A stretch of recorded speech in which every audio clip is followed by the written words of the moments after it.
সহ্য নহল নিয়তিৰ কাঢ়ি নিলে দুৰ্ভগীয়া মাতৃৰ একমাত্ৰ জোৱান পুত্ৰক সন্মুখত পুত্ৰৰ মৃতদেহ 4টা দিন আগলৈকে ঘৰখনত আছিল পুত্ৰ জোৱান পুত্ৰ আহিছিল ছুটিত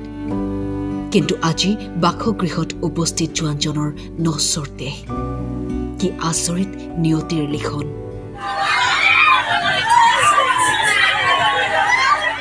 2022 চনৰ 1 জুনত অসম আৰক্ষীত যোগদান কৰিছিল দীপেন নাৰ্জাৰীয়ে এমাহৰ বাবে ছুটিত আহিছিল ঘৰলৈ 14 জুনত নিজ কৰ্তব্যত পুনৰ যোগদান কৰে কিন্তু কৰ্তব্যৰত জোৱানজনৰ হঠাৎ মৃত্যুৰ খবৰ আহিল পৰিয়ালটোৱে একো বুজিব পৰা নাই কেনেকৈ মৃত্যু হ'ব পাৰে পুত্ৰৰ ল'ৰা মোৰ ছাত্ৰ আছিলে 2004 চনত তেওঁ প্ৰথম মোৰ স্কুলত এডমিশ্যন লৈছিল তাৰপিছত পৰিয়ালৰ মানুহে তেখেতে বহুত কষ্ট কৰি পঢ়াইছিল MLA কৰিছিল ইয়াৰ পিছত 2022 চনে 1 জুন তাৰিখে তেওঁ অসম আৰক্ষীত যোগদান কৰিছিল আৰু ৰিচেণ্টলি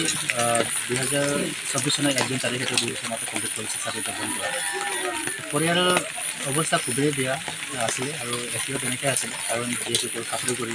ফেমিলি এটা ভাল এটা পৰিৱেশ গঢ়া আৰম্ভ কৰিছিলে তো এইখিনি সময়তে তেখেতৰ মৃত্যু ঘটে তেওঁ একমাহ পূৰ্বে ছুটিত আহিছিলে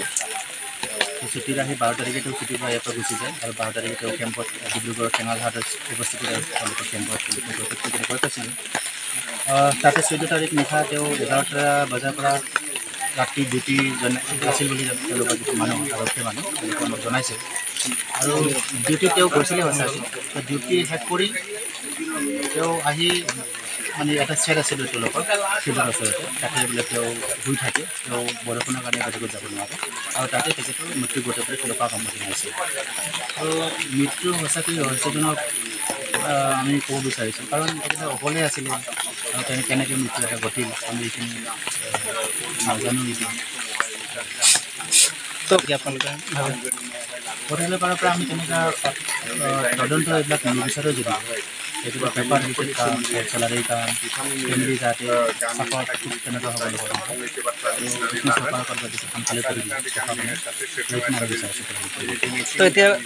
ঘৰত কোন কোন আছে এতিয়া ঘৰত এতিয়া তেখেতৰ ঘৰত এতিয়া তাৰ মা আছে বাপেক আছে আৰু তাৰ ঘৰে পৰিয়াল আছে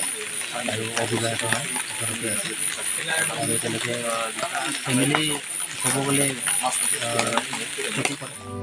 বাসগৃহত জোৱানজনৰ নশ্বৰ দেহ উপস্থিত হোৱাত বিৰাজ কৰিছে শোকাকুল পৰিৱেশ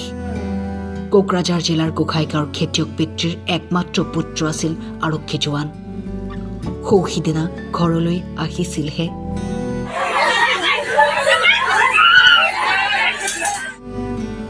গোসাইগাঁৱৰ পৰা বিশ্বজিৎ চৌধুৰীৰ ৰিপৰ্ট টাইম 8